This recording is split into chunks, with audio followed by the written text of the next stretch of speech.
Okay. I always have to wait to see when Molly's going to put me in the studio. I am live. Coming to you live. Hey, everybody. Just getting lined up here. I'm going to let some more people seep in. I've been, hey, Johnny. Hey, I'm going to be working with you on this webinar that I've coming up that I'm going to be talking to people on. I want to get your thoughts on it. Hey, Lucas, nice to see you. AJ, good to see you, buddy. Had a great conversation with AJ the other day. I'm actually going to talk about that on my Monday Night Live call because that was some good stuff there. I hope it all worked out for you. Let's see here. What are we going on? We're going to do two of these. Oh, cool. Thank you, Johnny. I appreciate that. John, the one that I'm going to help you on, this is kind of a primer. What we're going to be talking about today is kind of a primer for just that webinar I need your help with. So what we're going to be, I just had a great meeting with my marketing team, and we're doubling down on reach out. And one of the things I'm doing is going to be doing 2 YouTube lives a week. One that's kind of a free form on a particular topic like this one. The other one is going to be the top 3. And it's going to be kind of a take off of Dave Letterman's top 10 list, but it's just going to be top 3 things, ... And every week will be a different top 3. And so if anybody has any suggestions or advice, like, hey, can you do the top 3 ways to find money, that type of thing. So we're going to be that'll be every week as well. So it's going to be Tuesdays and Thursdays. Molly will tell me what time I'm allowed to do it on Tuesdays. She's the expert on this. So one of the things I wanted to talk about today, let me see if I can find what I'm looking for, see if I can post it on here. I've been reading some really scary, oh, I spelled it wrong. I've been looking at some really scary articles in, this Real Deal. Let me see if I can find it for you. Okay, it's already gone. Let me see if I can do a quick little search.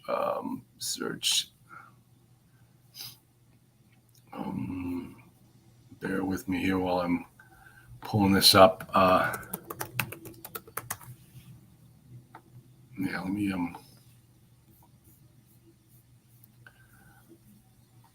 oops, there we go. Okay. Jump back on over here to Zoom. I can share my screen. That's not it. It's here we go. StreamYard. Okay. So I'm going to present, share screen. All right. Let me talk about this and why this particular unable to hear you. Okay, Jacqueline, I'm thinking that it's just you. Please let me know if it is just you, because, and now I'm going to have to jump back over here. I'm not subscribed. I am subscribed, just not on this computer. Good. Thanks, Reggie. I appreciate that. All right. So this is an article that came out just recently. The Real Deal is doing a great job in following up on these syndication stories. Really stories about, these, what I call you've heard me say it before, syndication is a scam. And you're seeing now why it's pretty bad. In this particular case, there's one particular story, as you can see, there's actually kind of friends of mine. But if we come down here to one particular story, and I want to make sure that, where is he? Right? No, not Zach. I actually wrote a couple of blog posts about this Let me see. There's my buddy. Okay, right here. This is the part that really gets me. Yeah. So if you look here, I'm going to read this to you, and this is all going to tie into what I'm talking about today with the top 10 things. Think Multifamily, an investment firm and education program co-founded by Mark Kenny in 2015, lost a West Texas apartment building in September. A former student of syndication guru Brad Sumrock, Kenny had co-signed on the loan with Tracy Hubbard, a finance worker who described himself as a somewhat new in the real estate industry. He said that on a 2020 episode of the Multifamily podcast. Here's the part that really gets to me. Hey, Nick, how you doing? Here's the part that really gets to me. It says Kenny was not hands-on with any of these deals. And that's why many are now in serious trouble, said a source tracking firm. Neither sponsor responded to the request for comment. Okay. I hear this so often, and I've been trying to get a hold of one of my students. He's calling me up quite a bit because he invested in another guru's deal, and they're about to lose that one as well. And that guru was not hands-on either. These people get in there, they sign on the dotted line, they take their acquisition fee, and they move on. And they don't watch the bottom line. They don't run it like a business, and that is exactly the problem that so many of these investors have, these syndicators have. They're in it for the acquisition fee. And I said in one of my blog posts, I said, the acquisition fee is like bedwetting, like wetting the bed. Feels good when you do it, but sooner or later you got to get up and do the work to clean it up.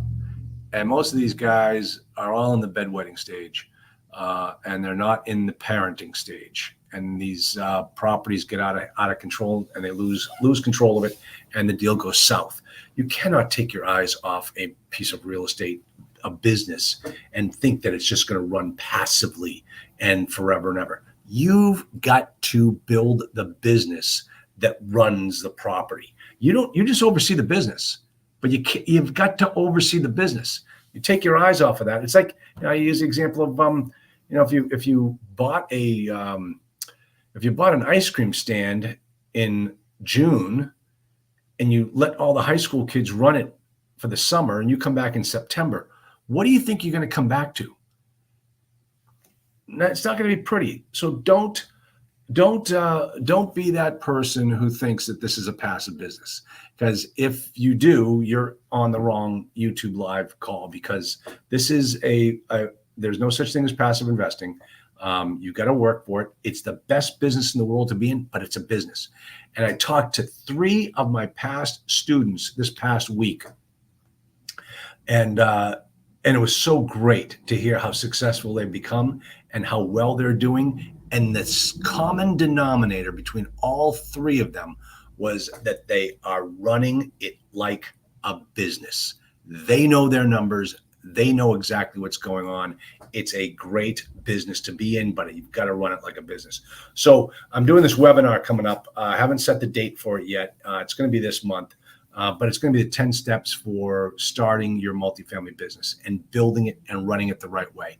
And the way that you have to think about it is you've got to think about it in 2 different sets. You've got working on the business, and then you've got working in the business, and you've got to understand the difference between the 2. What really your ultimate job is in any business that you're running is you as the entrepreneur, as the brains behind the operation. You really need to do most of the on the business, and you outsource and you delegate the in the business. But my best advice I can give you is don't delegate it until you know how to do it. And if you don't know how to do it, you better figure it out fast, because if it's something, an integral part of your business, you better know how to do it. Doesn't mean you have to do it. You can outsource it, but make sure that you know what you're doing. And then the same thing is when you start working on the business, you're going to create the systems that are going to run those steps that need to be done in the business. And that's exactly what I'm going to be teaching. So let's talk briefly here about some of the things about on the business. Now, obviously, one of the first ones is creating the entity, starting the entity. What's the name? Get the tax ID number. Choose a name. Make sure you own the name and nobody else does. Figure out what type of entity type you're gonna be setting up, and those are the things, because you want to make sure you get that set. You want to make sure you get your website, because you are going to need a website, but you have to use the website the right way. Don't use it like one of my former partners did. And remember that this is your website. Don't outsource. You can outsource the development of it, but it's your idea. You want it to speak to you and what you're trying to get accomplished. Now, one of the other things is identifying where it is you want to have this business. In other words, what market are you looking to buy property in? Now, you can choose markets, a couple different states and what have you, and or you can really narrow it down to a particular secondary or tertiary market. But I think it's very important that you understand where you're going to be looking for these properties, because once you know your market, once you've got focus, now we know who your customers are going to be. Anybody within that market that owns the type of properties you want to own. Closed market. Go after those guys and don't stop. Remember, 90% of all business is sales and marketing. And now that's going to be the in the business component. I'm going to show you how to do that as well. But you've got to work on the business and figure out where you want to be and make sure that it's the right spot. Do your market analysis. What's going on in that area? Sell me on why that's the right market for you. All right. So that's identifying your market. Another thing that you need to do, and this is something that most people want to shy away from, they get afraid of it. But listen, you're going to be a business owner. Someday you're going to have payroll.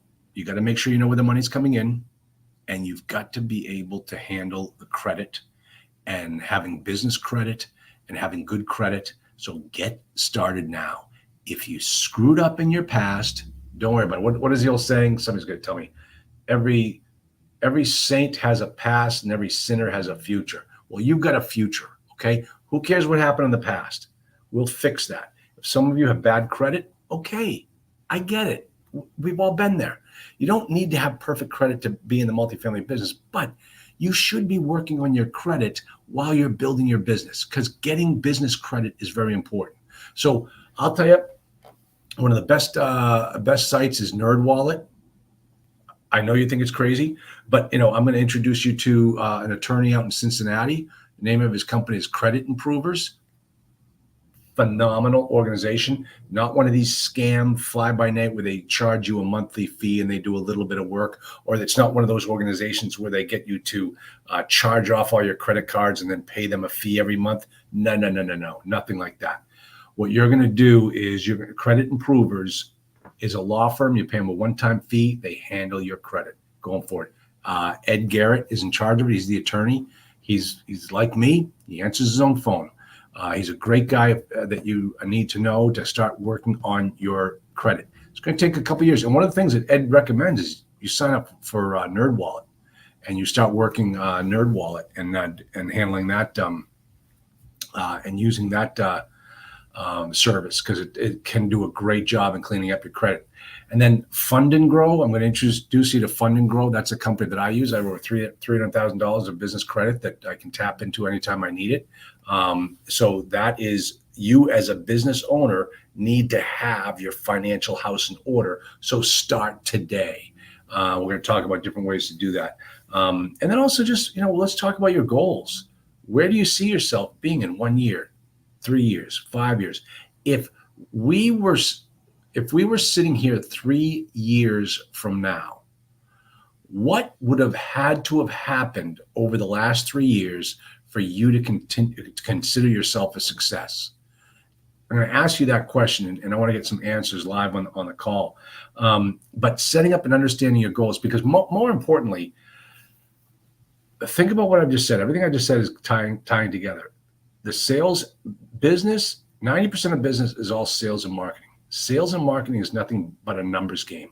How many numbers do you need to have done in your sales and marketing in order to achieve the goals that you are setting for yourself today? We can work backwards from there, but we first need to understand what is it you're looking to accomplish. Remember, the book, How to Own 1,000 Apartments in 5 Years, all you have to do in the first year is own 20. Just own 20 units in the first 5 years, and then you're off to the races. So that's mostly working on the business.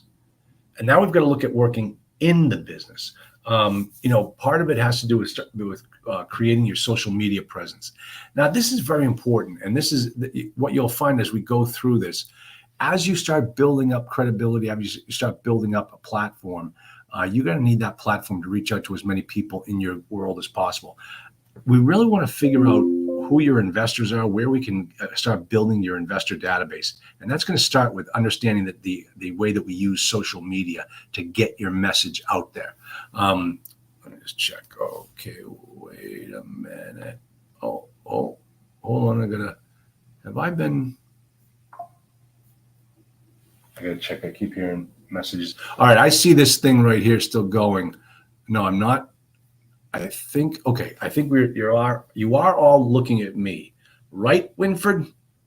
Using a trust as the entity. No, Winfred, a trust is not a business. A trust is a vehicle to hold entities and hold even real estate in. I'm talking about where you're going to have employees and credit cards running through us. Yeah, good. Thanks, John. So thanks, Nick. Yeah. Hey, listen. So. No, we're talking about an LLC. We're talking about an S corp. We're talking about a sole proprietorship. We're talking about a partnership. So those are the vehicles that I'm talking about. I tell you, there's something else.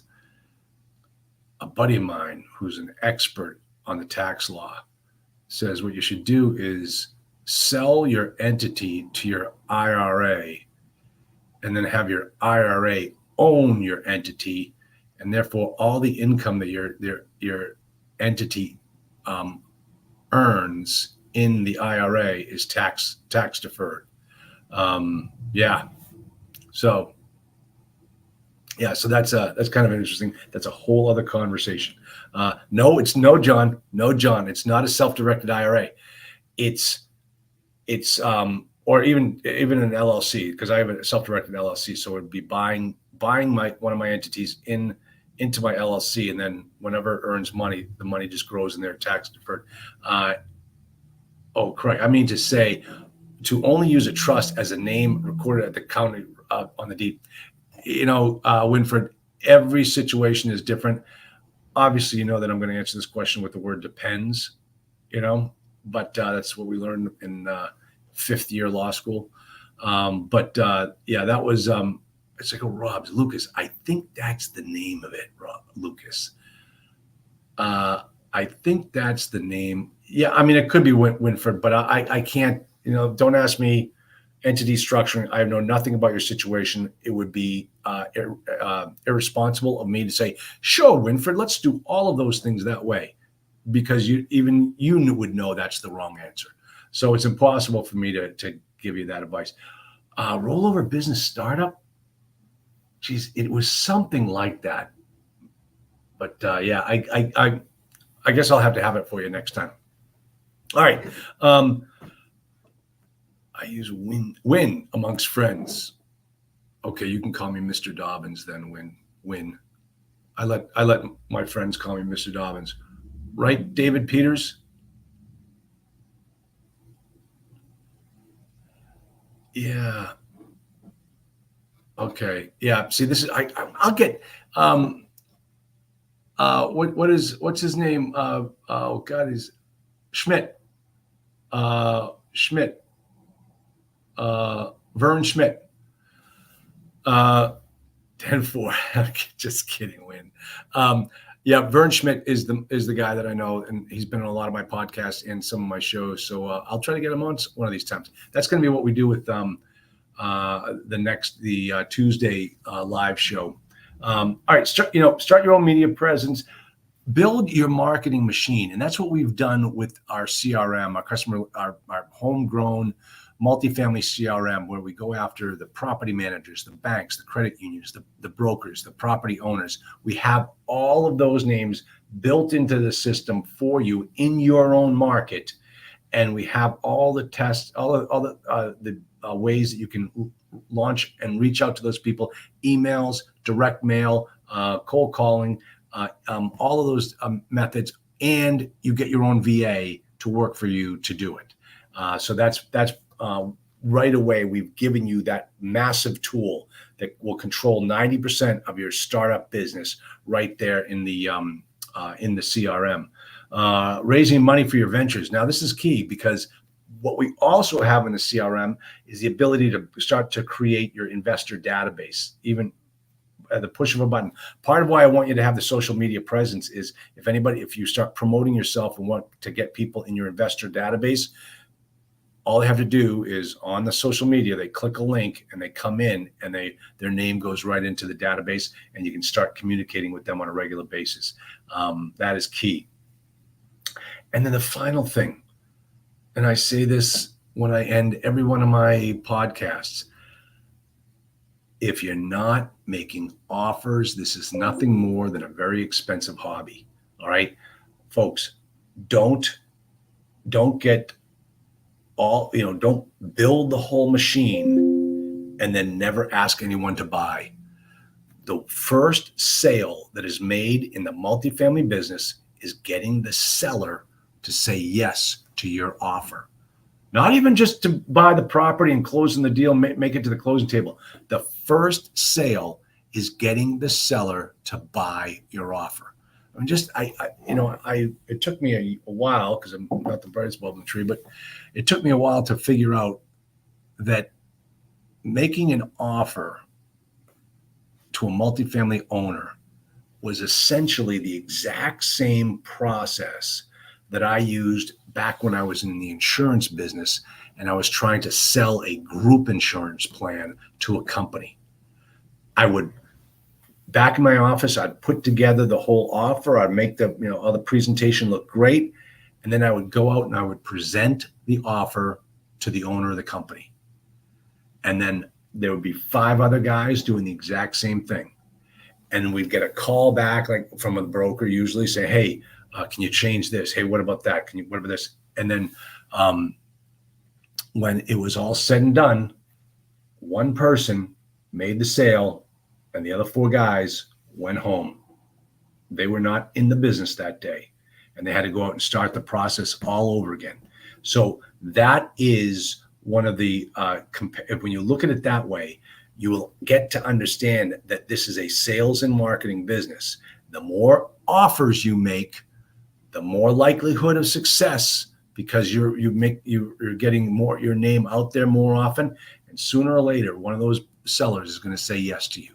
So that's the key, is to understand that this is a sales and marketing business, and you have to be making offers. And the whole point behind all those other things behind it is to make sure you can get that system moving. So those are essentially things we're going to go over in that webinar.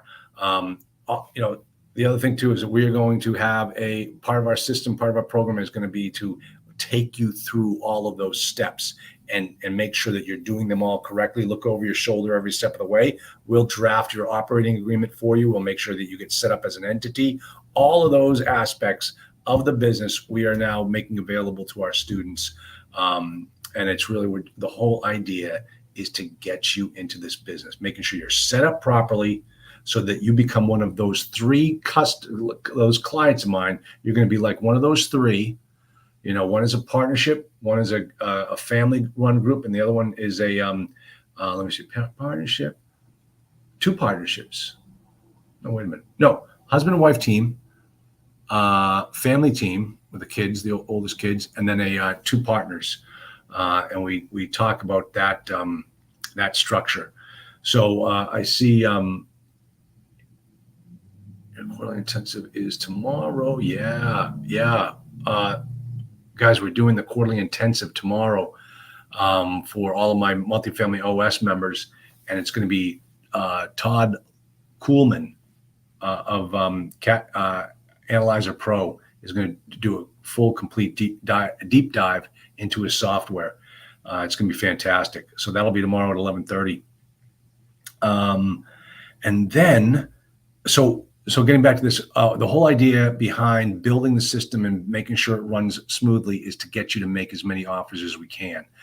So that's what we're doing nowadays with our students, is to get them set up correctly, because I don't want you being another one of these syndicators who thinks all you got to do is buy the property and you're done.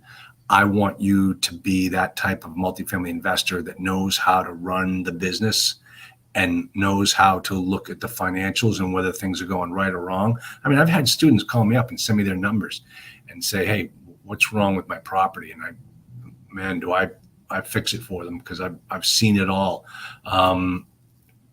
Oh, sure, Reggie, I could do that. I could set it up. Yeah, absolutely. That's what we do. That's really my focus. So it'll be great. I think Molly's going to put something up here with the. Let me make sure I've gone through. I think I've kind of seen all of my. And I can tell you, I'm going to try. Yeah, there it is, right there. 10 steps webinar. So here's the thing. All I want you to do is sign up for it, because I have not set the date yet. So once I get the date set, I'll get you out the registration with the actual time. But I want to make sure that I don't lose you, and that if you want to get signed up, that'll be great. And so that'll be that's coming up probably the last week of the year. There are different ways that you can get involved and make sure that you are, everything's being done correctly for you. So that's coming up. What else did I have to say? The new Tuesday YouTube lives. Anything else? 4:00 today, we have our hotel to apartment cohort program. That's going to be a lot of fun. We got a lot of stuff to go over this time. And then let me see what else. I think that's about it. So if anybody has any questions, make sure you show up for my podcast. I got a great podcast just dropped. Oh, a really good podcast just dropped. Thank you, John Paskowski, for telling me. And the thing about that, it's a fund. Now, I don't usually like to talk to people at funds. A lot of times they're just these syndication guys. But this is a true, New York Wall Street fund. And the guy has structured the deal, the waterfall and the arrangement, because they were a new fund.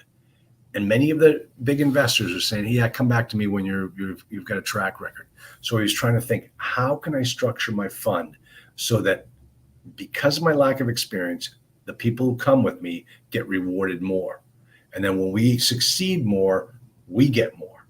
And he laid out how he has structured his deals that way, and it's really pretty interesting. I thought, this is good stuff for a new investor who bumps up against that objection quite a bit. So I would recommend that you listen to that podcast, go online, click the links below it to go online and get a copy of his PPM, get a copy of his offering memorandum, get a copy of his subscription agreement, so you can take a look at it and know, okay, this is one way to solve this problem of raising money and how to structure the deal. It was really good stuff. So, all right, everybody, that is it. This is my half-hour show. That's with no commercial breaks.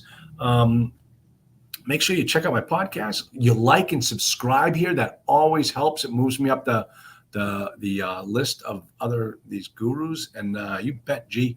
And you'll always get the most recent updates, and you'll see my new podcast. It should be a lot of fun. The top 3, and we'll see how that goes. All righty, who's that? Who's Real Estate Fund? Let's see if I can see this guy's face. Is that Paskowski? Probably is. It looks like him. Gee, yeah. Oh, he was the one that told me about told me what show had just come out. So, all right, everybody, great to see you all. Always a pleasure, and we will see you. You'll see me on podcast. Sign up. Make sure you're on my mailing list. You'll be getting my daily email, and then I'll see you next Tuesday. and look out for some more podcasts. I'm going to just flood your inbox. You're not going to know what to do with me. See you later, everybody. Take care.